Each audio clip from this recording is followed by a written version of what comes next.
요한의 아들 시몬아, 네가 이 사람들보다 나를 더 사랑하느냐? 베드로가 대답하였다. 주님, 그렇습니다. 내가 주님을 사랑하는 줄을 주님께서 아십니다. 예수께서 그에게 말씀하셨다. 내 어린 양떼를 먹여라. 예수께서 두 번째로 그에게 물으셨다. 요한의 아들 시몬아, 내가 나를 사랑하느냐? 베드로가 대답하였다. 주님, 그렇습니다. 내가 주님을 사랑하는 줄을 주님께서 아십니다. 예수께서 그렇게 말씀하셨다. 내 양떼를 쳐라. 예수께서 세 번째로 물으셨다. 요한의 아들 시몬아, 네가 나를 사랑하느냐? 그때 베드로는 예수께서 네가 나를 사랑하느냐 하고 세 번이나 물으심으로 불안해서 주님께서는 모든 것을 아십니다. 그러므로 내가 주님을 사랑하는 줄을 주님께서 아십니다 하고 대답하였다. 예수께서 그에게 말씀하셨다. 내 양떼를 먹여라. 내가 진정으로 내게 말한다. 내가 젊어서는 스스로 띠를 띠고 내가 가고 싶은 곳을 다녔으나 내가 늙어서는 남들이 네 발을 벌릴 것이고 너를 묶어서 내가 바라지 않는 곳으로 너를 끌고 갈 것이다. 예수께서 이렇게 말씀하신 것은 베드로가 어떤 죽음으로 하나님께 영광을 돌릴 것인가를 암시하신 것이다. 예수께서 이 말씀을 하시고 나서 베드로에게 나를 따라라 하고 말씀하셨다. 베드로가 돌아다 보니 예수께서 사랑하시던 제자가 따라오고 있었다. 이 제자는 마지막 만찬 때에 예수의 가슴에 기대어서 주님을 넘겨줄 자가 누구입니까? 하고 물었던 사람이다. 베드로가 이 제자를 보고서 예수께 물었다. 주님, 이 사람은 어떻게 되겠습니까? 예수께서 말씀하셨다. 내가 올 때까지 그가 살아있기를 내가 바란다고 한들 그것이 너와 무슨 상관이 있느냐? 너는 나를 따라라. 이 말씀이 믿는 사람들 사이에 퍼져 나가서 그 제자는 죽지 않을 것이라고 늘 하였지만 예수께서는 그가 죽지 않을 것이라고 말씀하신 것이 아니라 내가 올 때까지 그가 살아있기를 내가 바란다고 한들 그것이 너와 무슨 상관이 있느냐 하고 말씀하신 것뿐이다. 네, 제가 조금 전에 이제 갈팡질팡했다 이렇게 말씀을 드렸습니다. 그래서 그럴 때가 있거든요. 설교 준비가 다 됐다고 생각을 했는데 어느 순간 막바지에 가서 보니까 이게 아닌데 하고 큰 절망에 빠질 때가 있습니다. 딱 요번이 그럴 때였는데 그래서 그런지 오늘 아침에 이쪽 교회로 오는 길 내내 마음이 굉장히 암회색, 어둡고 칙칙한 그런 상태였습니다. 그런데 우리 교회 입구에 들어서면서 좌우에 펴 있는 그 화려한 꽃들, 이를 쭉 보면서 제 마음이 갑자기 마음에 빛이 비치는 것처럼 마음이 환해졌고, 그 칙칙하고 회색이었던 마음에 온통 총천연색의 그 컬러풀한 그런 밝음이 이렇게 솟아오르는 것을 느꼈습니다. 오늘 말씀을 통해서도 저와 여러분들 안에 혹시라도 하나님에 대한 믿음으로부터 멀어지려고 하는 그런 관성이라든가 그런 어둠이 있다면 밝게 이 말씀을 통해서 빛이 비춰지고 그 말씀을 따라 살기로 결단하는 그런 결단이 있는 시간 되기를 축원드립니다. 네, 오늘 우리가 읽은 이 본문은 요한복음의 맨 마지막 장입니다. 그리고 마지막 이야기죠. 아마도 요한복음 21장, 우리가 읽은 21장은 처음 사도 요한이 이 요한복음을 기록한 다음에 그 다음에 누군가가 여기에다가 아마 덧붙인 이야기, 덧붙인 에피소드라고 우리가 추측할 수도 있습니다. 왜냐하면 요한복음 20장 마지막 절의 그 문장을 보면 이것이 전형적으로 하나의 문서가 마무리되는 글로 이렇게 되고 있거든요. 그러니까 이걸로 봐서 20장에서 끝이 나도 요한복음은 전혀 이상한 책이 아닌 거죠. 그러나 21장 하나가 더 뒤에 있는 겁니다. 에피소드, 예수님과 그리고 베드로와의 이 대화의 이야기가 여기에 덧붙여져 있는 것입니다. 때문에 좀 더 이렇게 관심을 가지고 많은 생각을 하면서 성경을 보는 성도님들은 의문을 가질 수가 있는 거죠. 만약 이것이 사실이라면 왜 하나님께서는 요한복음 21장의 이야기를 여기에 덧붙이도록 허락하셨을까? 이렇게 한번 생각해 볼 수 있는 겁니다. 요한복음의 후반부는 대부분 다른 복음서들과 마찬가지로 예수님의 고난에 관한 이야기를 다루고 있습니다. 예수님께서 배반당하시고 잡히시고 그리고 끌려가서 대제사장들과 그 수하들과의 대화를 통해서 여러 가지 모욕과 순환을 겪고 다시 빌라도에게 넘겨지고 빌라도와 또 여러 대화를 하고 그리고 끝내 십자가에 처형해 빌라도는 예수님께서 죄가 없다라는 그 신증적 확신이 있었음에도 불구하고 자기의 자리를 보존하고 자기의 지위를 유지하고자 무죄한 것을 확신하는 예수를 십자가에 넘겨 죽게 만들었습니다. 그런데 이런 그 예수님의 순환 이야기를 이 요한도 그 요한복음의 마지막 부분에 할애해서 쭉 기록하고 있는데 그 기록이 대부분 18장부터 시작됩니다. 그런데 이 18장부터 요번에 제가 21장까지 다시 한번 쭉 읽어보면서 전에도 알고 있었지만 새롭게 느껴진 바는 요한이 굉장히 냉철한 이 관찰자의 시점으로 이 부분을 기록하고 있다라고 하는 점이었습니다. 담담하다 싶을 정도로 글을 쓰는 이의 감정이 개입되지 않는 그런 글쓰기로 이 마지막 부분을 쭉 진술하고 있다라고 하는 것이죠. 글쓴이의 견해나 감정을 배제한 문장은 독자의 감정을 끌어들이는 이 글쓰기의 기본이기도 합니다. 저는 인상 깊은 소설을 보는 가운데 이런 경험들을 여러 차례 했습니다. 굉장히 무덤덤하게 사건을 진술하듯이 써나가는 거죠. 그러나 그것을 읽어가는 독자는 그 작가가 일부러 자기의 감정을 배제시킨 그 문장의 여백 안으로 자기의 감정이 빨려 들어가는 것을 느끼게 되는 겁니다. 그러면서 큰 그 충격을 받고 그 작가가 말하고자 하는 그 이야기 안으로 깊이 관여되는 그런 경험을 하게 되는 것입니다. 요한이 이런 글쓰기 기법에 능통했던 사람이었는지는 알 수는 없지만 그는 이 요한복음을 기록하면서 예수님의 고난과 부활이라고 하는 이 극적이고도 또 감정적일 수밖에 없는 이 단락에서조차 냉철한 관찰자 시점을 유지하면서 이것을 기록해 나가고 있습니다. 그런데 이런 관찰자 시점의 담담한 기록들 사이사이에 언뜻 감정을 건드리는 이 발화점 같은 몇 장면들을 개인적으로 느끼게 되었습니다. 며칠 전에 이제 이 부분을 읽어보면서 그것들을 좀 느꼈는데, 그리고 제가 발견한 특징은 그 장면들은 대부분 예수님께서 누군가의 이름을 부르는 장면과 관련되어 있다라는 사실을 좀 느끼게 되었습니다. 19장 26절에서 예수님은 십자가 위에서 아래를 내려다 보시면서 어머니 마리아를 부르는 장면이 나옵니다. 어머니, 이 사람이 당신의 아들입니다. 얘기하시는 장면이죠. 그냥 지나가기 어려운 장면입니다. 그 상상을 동원해서 그 광경을 생각해 보면 굉장히 격정을 불러일으키는 그런 장면입니다. 또 하나는 20장 11절에 나오는 장면입니다. 막달라 마리아가 새벽에 예수님의 시신을 찾으러 갔다가 거기서 시신을 못 찾고 제자들을 불러왔는데 제자들이 보고 아무도 없으니까 제자들은 돌아갔어요. 그런데 20장 11절에 그렇게 기록하고 있습니다. 막달라 마리아가 밖에서 울고 있었다. 이렇게 말입니다. 그리고 이제 거기서 부활하신 예수님을 만나고 예수님께서 마리아야 하고 부르는 장면이 나오거든요.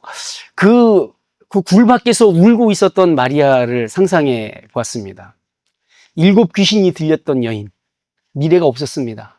자기의 삶도 없었습니다. 차라리 죽는 게 나을 수도 있는 그런 여인이었습니다. 바로 거기서부터 자기를 해방시킨 사람.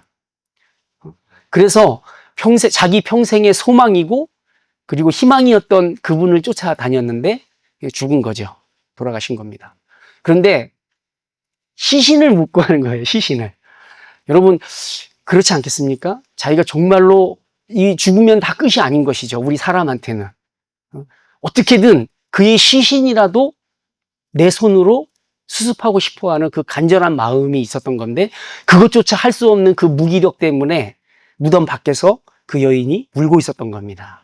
이런 점들이 우리의 감정을 건드리는 일종의 발화점 같은 것이죠.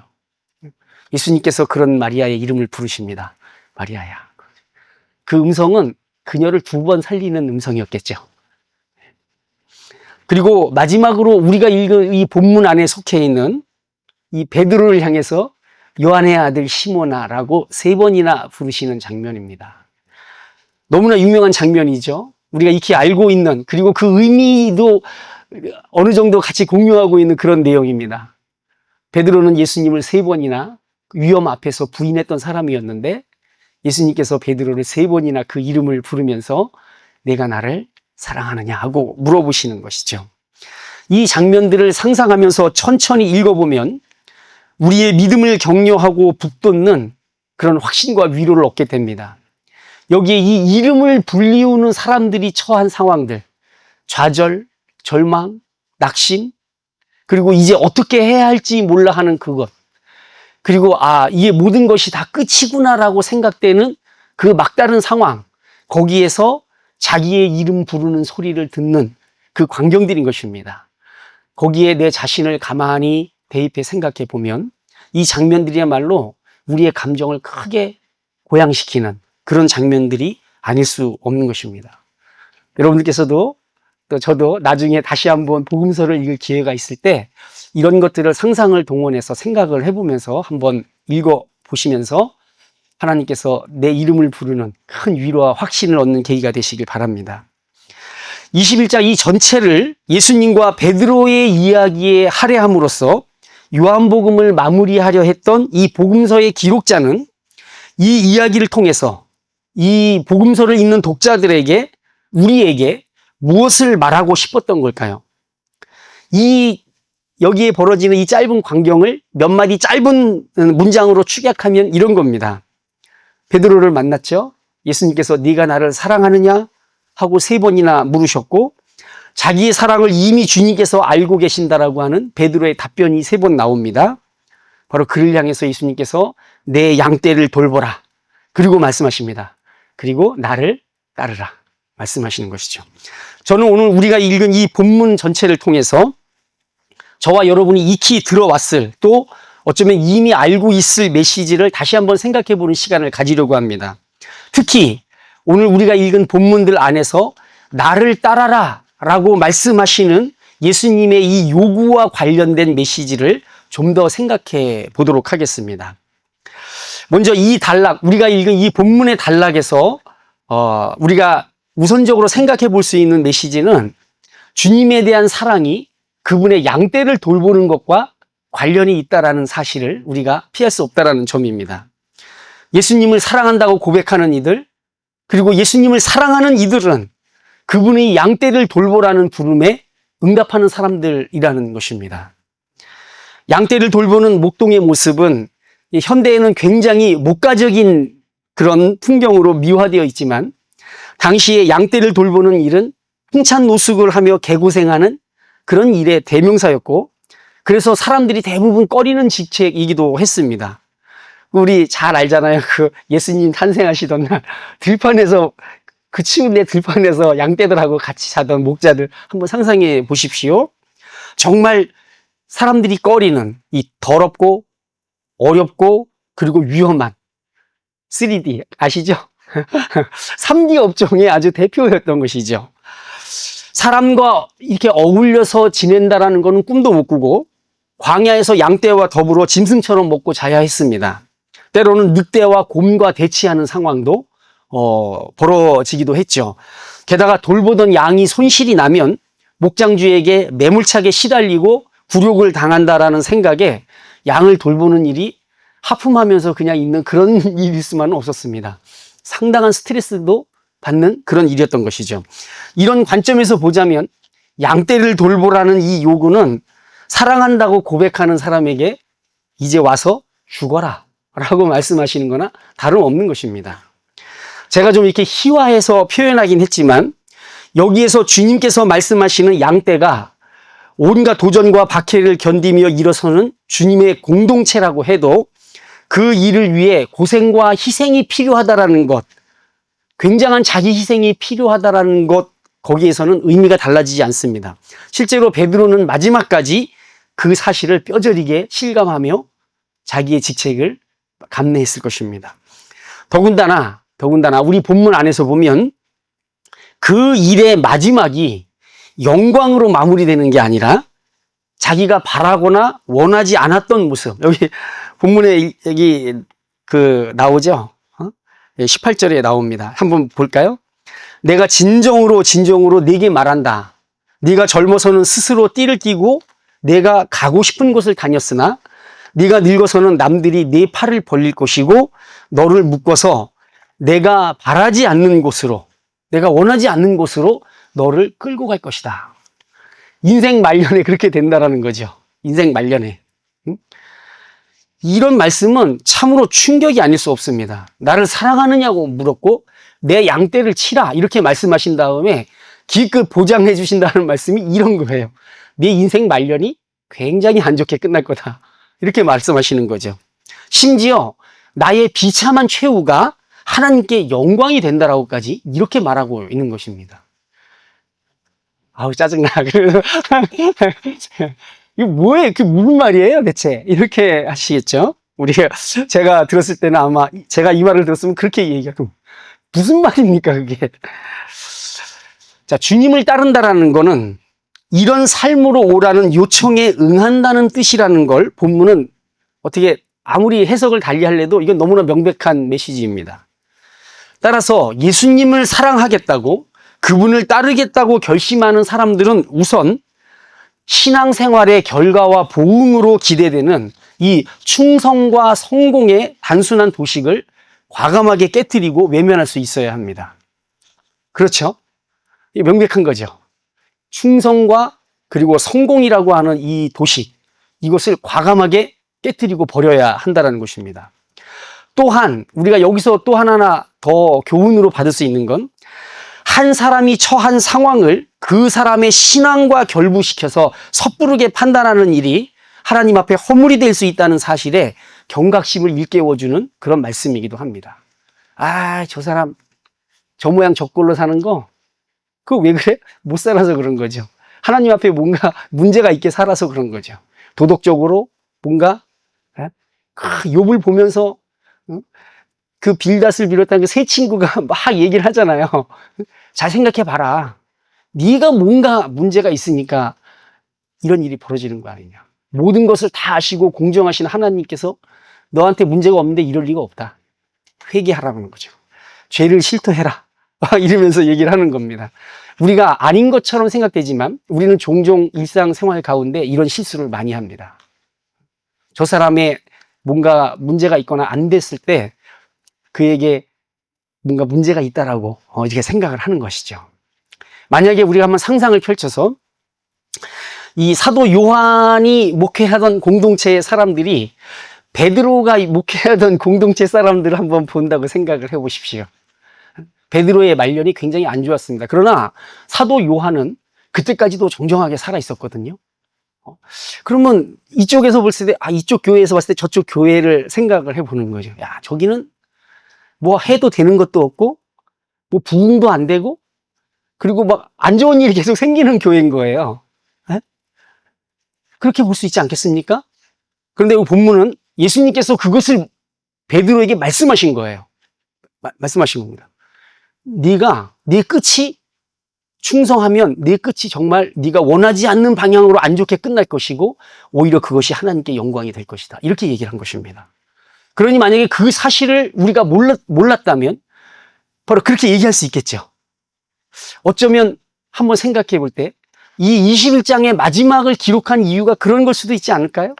혹시라도 선입견을 가지고 신앙생활을 하다가 하나님과 잘못된 반대되는 판단, 사람의 외형이나 이런 것만을 보고 잘못된 판단을 내려서 하나님 앞에 허물을 가질 수 있는 것을 막기 위해서 그 공동체에게 경각심을 주기 위해서 이런 본문을 실었을 수도 있는 것입니다. 뭐 추측이지만 그러나 이제 우리에게 주는 메시지는 분명한 것입니다. 충성과 성공이라고 하는 이 단순 도식을 우리가 과감하게 깨트리고 그런 편견에서 벗어나야 한다는 것을 우리가 생각해야 한다는 것이죠. 성공한 사람과 실패한 사람을 구분하는 기준이 무엇입니까? 뭐 부와 명예, 이런 거는 너무 세속적이니까 그걸 넘어서라도 다른 기준도 있는 거죠. 어떤 건가요? 자기가 원하던, 자기가 소망하던 것을 실현해내는 사람, 성공한 사람입니다. 하지만 자기가 원하지 않았던 결과에 끌려가는 사람, 실패한 사람입니다. 그렇지 않습니까? 그리고 많은 신앙인들은 성공담을 하나님께 영광이라고 하는 표현과 결부시켜 말하기를 굉장히 좋아합니다. 실패한 사람들은 하나님께 영광 입에 못 담아요. 대부분 영광 얘기하는 사람들은 다 성공한 사람들이 얘기합니다. 왜요?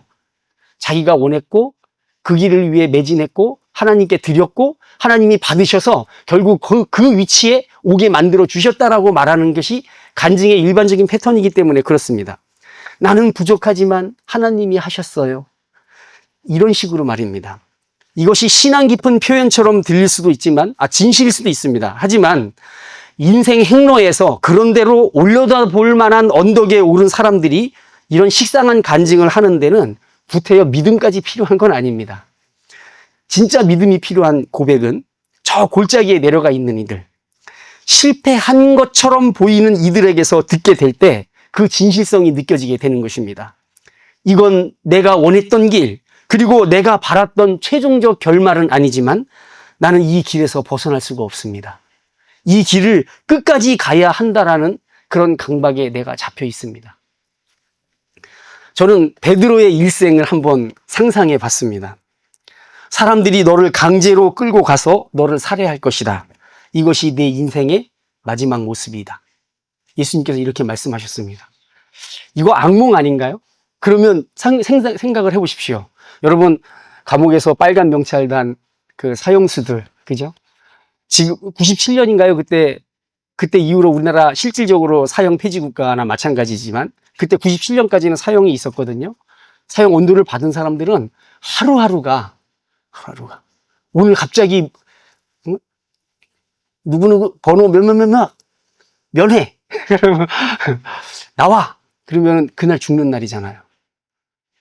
베드로는 자기에게 예수님께서 네가 어떻게 될 것인지를 그의 최후에 대해서 말씀을 하시고 그의 인생이 그 최후를 향해 가는 삶이었습니다.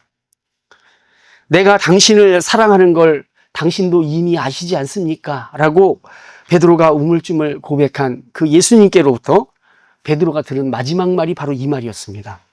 사람들이 너를 강제로 끌고 가서 너를 살해할 것이다. 이것이 내 인생의 마지막이다. 이렇게 말씀하셨다는 것입니다. 그 사형 집행 날짜가 오늘일지 내일일지 매일매일 초조하게 하루하루 살아내는 사형수의 삶, 그것이 베드로의 삶이 아니었을까 생각하는 것입니다. 나에게 언제 그 고난의 날이 올 것인가? 그날이 내일일 것인가? 모레일 것인가? 두근두근 하면서 말이죠. 베드로는 예수님의 이 말씀이 자기의 심장 근처에 박힌 채 빼내지 못한 파편처럼 평생 살아있는 날 동안 그를 찔렀을 것이고 매 순간순간 도망치고 싶은 유혹에 그는 시달리며 살았을 거라고 저는 상상을 합니다. 그리고 전승에 따르면 베드로는 그 길에서 끝내 벗어나지 않았습니다. 벗어나지 않은 건지 벗어나지 못한 건지 모르겠지만 그는 자기 앞에 기다리고 있는 게 무엇인지 알면서 계속 그 길을 갔던 것입니다. 만약에 양떼를 버리고 그냥 저 갈릴리 어디 호숫가에 가서 이름 없는 어부로 계속 살았다면 자기에게 그런 최후는 오지 않았겠죠. 정해진 그 목표점을 알면서도 그는 계속 갔습니다. 어떻게 그럴 수 있었을까요? 예수님이 요한의 아들 시몬아라고 자기를 이름을 불렀기 때문이라고 저는 생각하는 것입니다. 나는 그 누구도 아닌 바로 네가 그 길을 가야 한다고 말한다. 주님께서 자기에게 자기의 눈을 보며 직접 말씀하셨기 때문입니다. 남은 생애 동안 길을 가면서 베드로는 시간을 거슬러 올라가며 예수님을 다시 생각했을 겁니다. 주님께서도 자기 앞에 무엇이 있는지 알면서 계속 길을 가셨던 거구나. 바로 지금 나처럼 말이에요. 그렇게 생각했겠죠. 자, 이와 더불어서 우리는 각자에게 우리 각자가 나에게 맡겨진 주님의 양떼에 대해 생각해 볼 필요가 있습니다.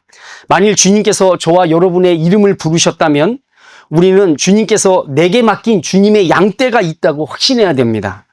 그러니 여러분의 삶이 여러분에게 맡겨진 양떼에게로 다가가는 삶이 되시길 바랍니다. 그 양 혹은 그 양떼는 예수님을 믿는 사람일 수도 있고 아직 예수님을 모르는 사람일 수도 있습니다. 나의 자녀가 될 수도 있고 친척도 친구도 이웃도 그 누구도 주님께서 내게 부탁하신 그분의 양떼일 수 있다는 것입니다. 한 가지 조건이 있다면 그는 내가 돌아봐야 할 필요가 있는 사람이고 그리고 그를 손잡아서 예수께로 인도해야 할 사람이라는 것입니다. 그가 바로 우리에게 맡기신 주님의 양떼, 양이라고 하는 사실입니다. 그렇기 때문에 이 부분을 생각해야 되는 거죠. 나에게 맡긴 주님의 양이 없는 사람은 이름을 불린 적이 없는 사람이라고 하는 사실인 것입니다. 누구든지 그 마음에 예수 그리스도로부터 내 인격이 호명되는 것을 경험했던 사람들은 주님께서 나에게 맡기신 양떼가 있다는 사실을 의식하는 사람이 될 수밖에 없는 것입니다. 내 자녀도 주님께서 내게 맡긴 양떼라고 하는 사실도 기억해야 하는 것입니다. 본문에서 나를 따라라 라고 말씀하신 주님의 요청과 아울러 한 가지 더 생각해 볼 게 있습니다. 제가 읽었던 이 후반부 20절과 23절에서 베드로는 아마도 요한을 가리키는 것 같은데 뒤를 따라오는 다른 제자 하나가 있었던 거예요. 그래서 그 다른 제자는 어떻게 되는 거냐고 주님께 계속 물어봤습니다. 주님, 저 사람은 어떻게 되는 겁니까? 이거 한번 상상해보면 좀 그렇잖아요. 그죠? 근데 좀 장난처럼 저는 이렇게 그렇게 생각을 하게 되는데, 나 죽으러 가라고 얘기를 하는데, 저 뒤에 있는 사람도 궁금한 거예요. 나만 죽으란 얘기인가? 그렇게 궁금할 거 아니에요. 그죠? 그래서 자꾸 그 제자는 어떻게 되는 거냐고, 예수님께 자꾸 물어봤습니다. 근데 주님께서 말씀하시죠. 신경 쓰지 말아라. 너와 무슨 상관이냐? 곁눈질 하지 말고 나를 똑바로 보고 걸어라. 이렇게 말씀하고 계신 것입니다. 너는 나를 따라라 라고 주님께서 말씀하실 때 주님께서는 성도들이, 교회가, 아니 최소한 이 이야기를 요한복음이 마지막에 붙여야 한다라고 생각했던 이 요한복음의 저자, 그리고 그의 마음을 감동시켰던 성령께서는 다른 곳에 시선을 빼앗기지 않고 예수님께만 이목 집중을 해서 따라오라는 그 메시지를 교회와 성도들에게 강력하게 주고 싶었을 것이라고 저는 생각합니다. 다른 이들을 보지 마라. 너는 누구와의 비교도 필요 없이 내가 가야 하는 길을 가야 할 뿐이다. 중요한 것은 다른 이들이 어떻게 예수님을 따르느냐가 아니라 내가 어떻게 예수님을 따라오느냐, 이것이 중요하다고 말하는 것이죠. 저는 오늘날 우리 교회들이 너는 나를 따라라 라는 예수님의 말씀을 들었던 그 지점에 다시 돌아갈 필요가 있지 않은가 생각합니다. 오늘날 많은 교회의 목회 형태가 흉내내기, 따라가기, 모방하기 일색이고 때문에 외형적 결과에 따라서 주눅들거나 거들먹거리거나 하는 이 세속의 축소판으로 변형되어 가고 있기 때문에 그런 것입니다. 얼마 전까지 부흥이라고 하는 목적 아래에서 모든 게 정당화되던 시절이 있었습니다. 바로 그런 사리분별을 정확하게 하지 않는 그런 풍조를 타고 종교 몰입애들이 교회 강단을 순회하면서 망상과 거짓말을 천연덕스럽게 퍼뜨려도 큰 소리로 아멘 하는 그 소리로 교회의 활기를 북돋는 그런 시절이 있었습니다. 하지만 그것은 복음의 활기가 아니라 아편처럼 장기적으로는 열광과 함께 침체, 그리고 그 후에 무기력에 사로잡히는 악순환으로 교회를 밀어넣는 그런 일이었다라는 걸 시간이 지나면서 교회들이 다소 늦게나마 깨닫기 시작했습니다. 주님을 따르는 이들은 무릇 한 가지 지켜야 할 마음이 있는데 그 길은 근본적으로 교회를 보며 따라가는 길이 아니라, 양떼를 보며 따라가는 길이 아니라 주님을 보고 따라가야 하는 길이라는 점입니다. 이 목동이 목자이신 주님을 보고 따라가야 되는데 양떼 뒤를 쫓아다니는 거예요. 그러나 이 길을 혼동하면 안 됩니다. 너무나 당연한 말 아닙니까? 가만히 생각해 보십시오. 오늘날 저도 목사이긴 하지만 많은 목회자들과 일부의 성도들이 신앙 이력을 통해서 도달하고 싶어하는 목표가 있습니다. 그 꿈의 내용은 우리의 주님이신 예수 그리스도께서 가신 길을 따라가는 게 아니라, 그분을 따라가는 자기의 길이 아니라 성공한 목회, 대형교회의 길을 따라가는 그런 꿈인 것입니다. 다시 말해 오늘날 예수님의 제자라 자칭하는 많은 이들 가운데에서 예수님의 뒤가 아니라 흥행하는 교회의 뒤를 따라 걸어가는 이 군중에 속해 있는 무리들이 되어 있는 것입니다. 우리 교회들이 지난 반세기 동안 사람 모이게 하고 건물 짓고 그리고 사회적 영향력에 관심을 쓰느라 기진맥진해서 더 이상 내 이름을 부르시고 나를 따라라라고 말씀하시는 그 예수님의 목소리를 들을 수도 없고 그 빛나는 눈동자를 볼 수도 없게 된 건 아닌지 우리가 생각해 봐야 한다는 것입니다. 빛나는 눈동자, 여러분 그 신경림 시인의 빛나는 눈동자 한번 읽어보십시오. 제가 그 부분에서 많이 위로를 받았는데, 네, 그분의 눈동자를 볼 수 없게 된 건 아닌지. 개인적인 신앙생활에서도 마찬가지입니다, 여러분. 우리 모두는 누군가의 돌봄과 지원 속에서 성장해 온 사람들입니다. 누군가 나를 위해 기도해 주었고, 누군가 나를 격려해 주었고, 그리고 누군가 나에게 권면해 주었고, 그리고 누군가 나와 함께 해 주었기 때문에 한 신앙인으로서 오늘의 내가 있게 된 거죠.